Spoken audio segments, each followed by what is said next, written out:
Imagine a noblewoman so obsessed with youth, she bathed in blood, not metaphorically, literally. What kind of mind justifies the slaughter of over 600 innocent girls in the name of beauty? The answer is more chilling than madness. It's vanity, twisted into a weapon. In 16th century Hungary, among glittering courts and sacred cathedrals, lived one of Europe's most powerful aristocrats. She was born into royalty, commanded entire provinces, and held the lives of peasants in the palm of her hand.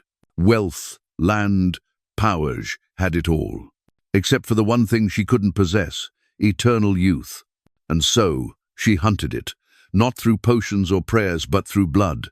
For more than 2 decades, she turned her castle into a charnel house, where young girls were tortured, drained, and discarded, because she believed their blood could freeze time. Her servants became accomplices, her castle became a slaughterhouse, and her victims became ingredients in history's most horrific beauty regimen. She believed she could achieve immortal beauty by bathing in virgin blood. Her name was Elizabeth Bay, and she almost got away with becoming Europe's most twisted serial killer. Elizabeth Bay was born into privilege in 1560, but her childhood was anything but normal. The Bay family was Hungarian royalty with a dark reputation. They were known for their cruelty, their political schemes, and their unstable minds. Several family members had already earned reputations as sadistic rulers who enjoyed torturing their subjects. Basically, being horrible was the family business. Young Elizabeth grew up in a castle surrounded by luxury and violence. In business, equal measure. Her family didn't just rule their lands, they terrorized them. Public executions were entertainment, torture was justice, and cruelty was considered strength. The Bathories took brutality to another level entirely. At age 11, Elizabeth was engaged to Ferenc Natasti, a Hungarian military commander, known as the Black Knight. But here's where things get disturbing. Even as a child, Elizabeth was already showing signs of her future brutality. She would reportedly watch executions with fascination, studying the faces of dying prisoners, with an intensity that unsettled even hardened soldiers. While other kids played with dolls, Elizabeth was apparently taking mental notes on creative ways to cause suffering. The marriage to Natasti in 1575 sealed her fate. He was frequently away, fighting Ottoman wars, leaving Elizabeth alone in their remote castle with unlimited power over hundreds of servants and peasants. Natasti himself was notorious for his battlefield cruelty. He would impale captured enemies and leave them to die slowly. Some historians believe he taught Elizabeth new torture techniques during his brief visits home. What a romantic couple, right? Most newlyweds exchange recipes. These two exchanged methods of inflicting maximum pain. But Elizabeth wasn't just learning from her husband, she was innovating. While Natasti's cruelty was tactical, Elizabeth's was personal. She began experimenting with torture methods on her own servants, claiming they were punishments for minor infractions. A dropped plate could result in hours of agony. A late arrival could mean death. Talk about having impossible workplace standards. Her servants couldn't escape or report her. They were essentially prisoners in a remote castle miles from any authority who might care about their welfare. Elizabeth had created the perfect laboratory for sadism, and she was just getting started. When Ferenc Natasti died in 6004, Elizabeth was finally free to pursue her darkest impulses without any oversight. She was 44 years old, wealthy beyond measure, and completely unsupervised. The real horror was about to begin. St. Castle became Elizabeth's house of St. Castle Mounds, Tuan Rarn Major, Elizabeth's house of Lunds, Tuan Man. Horrors. But what happened inside those walls was so systematic and calculated that it would make modern serial killers look like amateurs. Elizabeth didn't just kill randomly, she had a recruitment system. Her servants would travel to surrounding villages, promising young peasant girls jobs as maids in the castle. Good pay, warm beds, and regular meals were rare luxuries for poor families. Parents would actually thank Elizabeth's recruiters for giving their daughters such opportunities. These girls had no idea they were walking into a death trap once inside the castle. Walls. There was no escape. The castle sat on a remote hilltop, surrounded by dense forests and loyal guards. Even if someone managed to flee, where could they go? Elizabeth controlled everything for miles around. The torture chamber was Elizabeth's masterpiece of cruelty. She had it specially designed with devices that would maximize pain while keeping victims alive as long as possible. Elizabeth invented her own methods. She would force girls to stand naked in the snow until they froze, then pour boiling water over their bodies to watch their skin peel off. Elizabeth was methodical. She kept detailed records of her victims, noting their ages, where they came from, and which torture methods worked best. She was studying pain the way other scholars studied mathematics. The blood ritual started small. Elizabeth noticed that when she struck a servant and drew blood, the skin where the blood touched seemed softer. Whether this was real or imagined didn't matter. Elizabeth became obsessed with the idea that young blood could restore her youth. She began collecting it in bathtubs. Convinced she had discovered the fountain of youth, her inner circle of servants became willing accomplices. They helped Elizabeth torture and kill either from fear or because they genuinely enjoyed the cruelty. They would help drain the blood, dispose of bodies, and recruit new victims. Elizabeth had created a murder factory, with herself as the CEO of carnage. The disposal system was equally horrific. Bodies were buried in the castle grounds, thrown into nearby rivers, or simply left in the surrounding forest for wolves. Elizabeth treated human remains like household garbage. Some estimates suggest over 600 girls died in Sedgate Castle, but the true number will never be known because Elizabeth was so efficient at making people disappear. Elizabeth's growing obsession with her appearance and a twisted interpretation of medieval medicine made her addicted to bloodbaths. In the 16th century, blood was considered the source of life and vitality. Elizabeth took these ideas and warped them into something monstrous. She convinced herself that if drinking animal blood could cure illness, then bathing in human blood could cure aging. The transformation from occasional torture to systematic blood harvesting happened gradually. Elizabeth would examine herself obsessively in mirrors, searching for new wrinkles or grey hairs.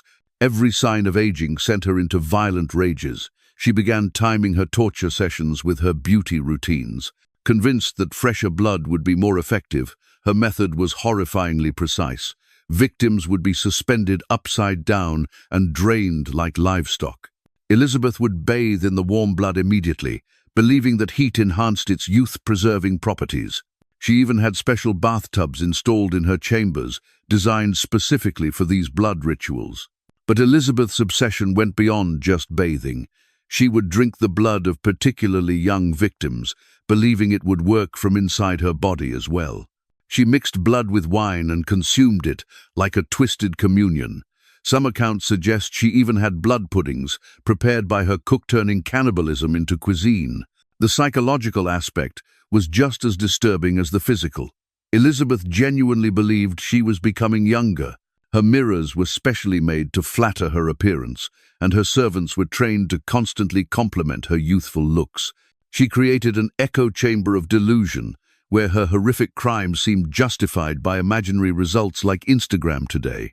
Medieval society's beliefs about virginity made young girls the perfect targets. Virgin blood was considered the purest and most powerful.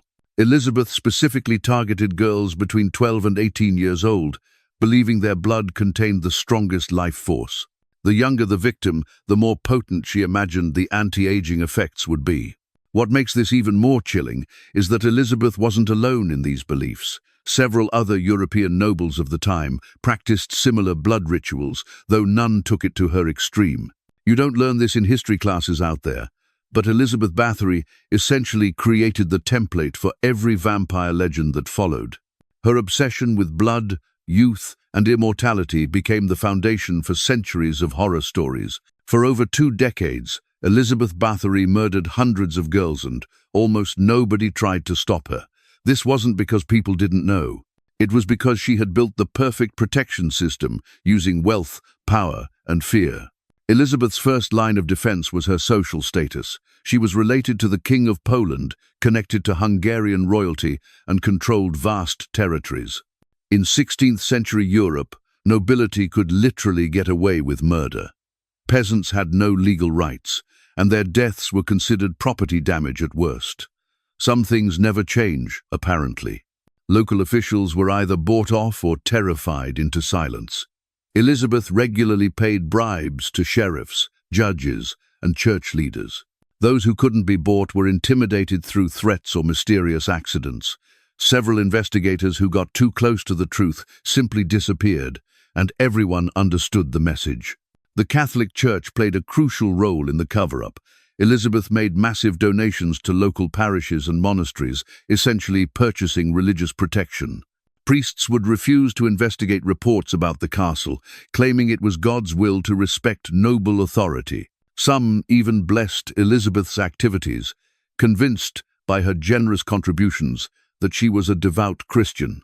Her servants became unwilling accomplices through a combination of terror and rewards. Those who participated in the murders were given special privileges and protection. Those who showed reluctance faced torture or death themselves. Elizabeth created a loyalty system where staying silent meant survival and speaking out meant joining the victim count. The disposal network extended far beyond the castle walls. Elizabeth had arrangements with local gravediggers, wagon drivers, and even some village leaders to help conceal evidence.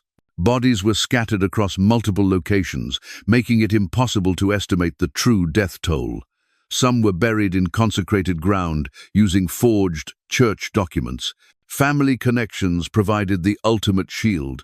These families had connections, legal standing, and the resources to demand investigations.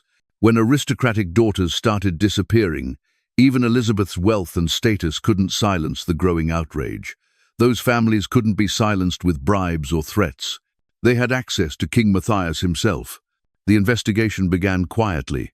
King Matthias ordered György Thurzo, Elizabeth's own cousin and the Palatine of Hungary, to look into the rumors. This was supposed to be another cover-up, but Thurzo discovered something that shocked even him. The evidence was overwhelming, undeniable, and absolutely horrific. In December 1610, Thurzo and his soldiers arrived at Székely Castle unannounced. What they found inside defied imagination. Fresh corpses were scattered throughout the castle. Torture devices were still covered in blood. The walls were stained with decades of carnage. In the dungeons, they discovered girls who were still alive but horribly mutilated, barely clinging to life. The testimonies from survivors and witnesses painted a picture of systematic horror. Anna Hedviga, one of the few survivors, described how Elizabeth would bite chunks of flesh from girls' faces and shoulders. But here's where politics trumped justice. Elizabeth was too well connected to execute publicly. A trial would expose the corruption that had protected her for decades, implicating church officials, local authorities, and even royal family members. The Habsburg monarchy couldn't afford that kind of scandal. The solution was elegant and cruel. Elizabeth's servants were executed, publicly tortured, and burned alive to satisfy public outrage. But Elizabeth herself never faced trial. Instead, she was sentenced to life imprisonment in her own castle, walled up alive in a small room with only slots for food and air. Elizabeth Bathory spent her final 4 years in complete isolation, gradually going insane in her stone prison. She died in 1614, alone and forgotten.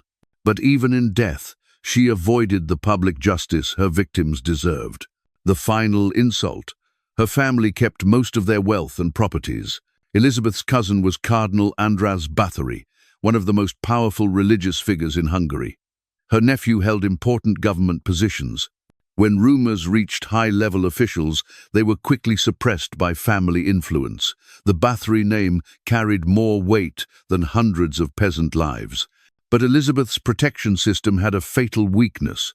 She got overconfident. As the years passed, she began targeting girls from minor noble families, not just peasants. The Bathory name survived, while the names of her hundreds of victims were lost to history. The Blood Countess became the template for every vampire legend that followed, inspiring centuries of horror stories about aristocrats who fed on human blood to maintain eternal youth. But beyond the fictional monsters she inspired, Elizabeth's real legacy is far more disturbing. She proved that wealth and power can protect almost anyone from almost anything.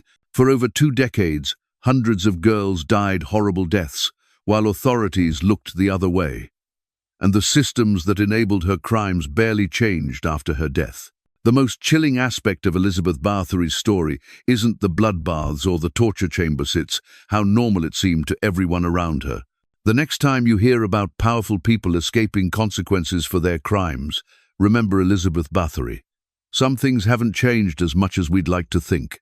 History has a way of repeating itself, especially when we forget its darkest lessons. What other historical monsters have been hiding in plain sight? Subscribe to discover the shocking truths that powerful people tried to bury forever.